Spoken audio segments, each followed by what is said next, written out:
واقعات پڑھیے اور عبرت لیجیے۔ حسن معاشرت، سبق نمبر 109، دوسروں کو تکلیف دینے کا انجام۔ علامہ ذہبی رحمۃ اللہ علیہ نے لکھا ہے کہ بعض عارفین سے نقل کیا گیا ہے کہ انہوں نے ایک شخص کو دیکھا جس کا ہاتھ مونڈھے سے کٹا ہوا تھا۔ وہ کہتے ہیں کہ میں نے پوچھا کہ تیرا کیا قصہ ہے؟ کہا کہ بھائی بڑا عجیب قصہ ہے، وہ یہ ہے کہ میں نے ایک آدمی کو دیکھا جس نے مچھلی شکار کر رکھی ہے جو مجھے پسند آ گئی۔ میں نے اس سے کہا کہ یہ مچھلی مجھے دے دے۔ اس نے کہا کہ میں نہیں دے سکتا ہوں، کیونکہ میں اسی کی قیمت سے میرے اہل و عیال کی غذا اور خوراک کا انتظام کرتا ہوں۔ یہ سن کر میں نے اس کو مارا اور اس سے وہ مچھلی زبردستی لے لی اور چلا گیا۔ وہ کہتا ہے کہ میں اس کو اٹھا کر لے جا رہا تھا کہ اس مچھلی نے میرے انگوٹھے کو زور سے کاٹ لیا، جس سے میں نے بہت ہی درد محسوس کیا، حتیٰ کہ تکلیف کی وجہ سے سو بھی نہ سکا، اور میرا ہاتھ بھی سوج گیا، اور صبح ہوئی تو ڈاکٹر کے پاس گیا۔ اس نے کہا کہ اب یہ سڑنا شروع ہو گیا ہے، لہذا انگلی کو کاٹ دو ورنہ ہاتھ کاٹنا پڑے گا۔ وہ کہتا ہے کہ میں نے اپنی انگلی کٹوا دی، مگر یہ تکلیف بڑھ کر ہاتھ میں آ گئی۔ مجھ سے کہا گیا کہ گٹوں تک ہاتھ کٹوا دو، میں نے کٹوا دیا، مگر تکلیف بازو تک پھیل گئی تو یہاں تک کاٹ دینا پڑا۔ بعض لوگوں نے مجھ سے پوچھا کہ یہ تکلیف کس سبب سے پیدا ہوئی؟ میں نے مچھلی کا قصہ سنایا۔ اس نے کہا کہ اگر تو پہلی ہی دفعہ مچھلی والے سے مل کر معاف کرا لیتا تو تیرے اعضاء نہ کاٹے جاتے، لہذا اب جا کر معافی مانگ لے۔ وہ کہتا ہے کہ میں گیا اور معافی مانگی اور یہ میرا قصہ سنایا تو اس نے معاف کر دیا۔ اس سے معلوم ہوا کہ کسی کا حق چھیننا اور دبا لینا، کسی کو تکلیف دینا، خدا کو ناراض کر دینا ہے، اور اس سے دنیا و آخرت دونوں جگہ مصیبت اٹھانی پڑتی ہے۔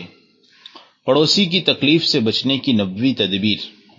ایک شخص آپ صلی اللہ علیہ وسلم کی خدمت میں حاضر ہوئے اور عرض کیا کہ میرے پڑوسی سے مجھے بڑی تکلیف ہوتی ہے۔ پہلے آپ نے صبر کی تلقین کی، مگر جب وہ پھر شکایت لے کر آئے تو فرمایا کہ اپنے گھر کا سامان باہر راستے پر ڈال کر وہاں بیٹھ جاؤ۔ چنانچہ انہوں نے ایسا ہی کیا تو آنے جانے والے پوچھنے لگے کہ کیا بات ہے؟ تو انہوں نے لوگوں سے بتایا کہ میرا پڑوسی مجھے تکلیف دیتا ہے۔ میں نے اللہ کے نبی صلی اللہ علیہ وسلم سے شکایت کی تو آپ نے مجھے اس طرح کرنے کا حکم دیا۔ یہ بات سن کر لوگ اس پڑوسی پر لعنت کرنے لگے، اور یہ بات اس کو پہنچی کہ میری اس طرح رسوائی ہو گئی، تو آ کر اس نے معافی مانگی اور مکان پر لے گیا اور وعدہ کیا کہ پھر ایسا نہ کروں گا۔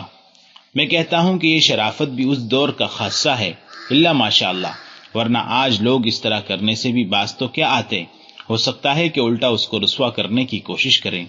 غرض پڑوسی سے حسن معاشرت کے لیے یہ ضروری ہے کہ اس کے حقوق ادا کیے جائیں اور اس سے اچھا سلوک کریں۔ پڑوسی کی تکلیف پر صبر۔ ایک واقعہ عرض کرتا ہوں جس کو علامہ ذہبی رحمۃ اللہ علیہ نے اپنی کتاب الکبائر میں درج کیا ہے۔ وہ یہ کہ حضرت سہل بن عبداللہ تستری رحمۃ اللہ علیہ کا ایک غیر مسلم پڑوسی تھا، اور اس کے گھر کے بیت الخلاء سے ایک سوراخ ہو کر حضرت تستری رحمۃ اللہ علیہ کے گھر میں ناپاکی آ کر گرتی۔ حضرت نے اس جگہ ایک برتن رکھ دیا، دن بھر اس میں ناپاکی جمع ہوتی اور رات کو آپ لے جا کر کسی دور جگہ ڈالاتے۔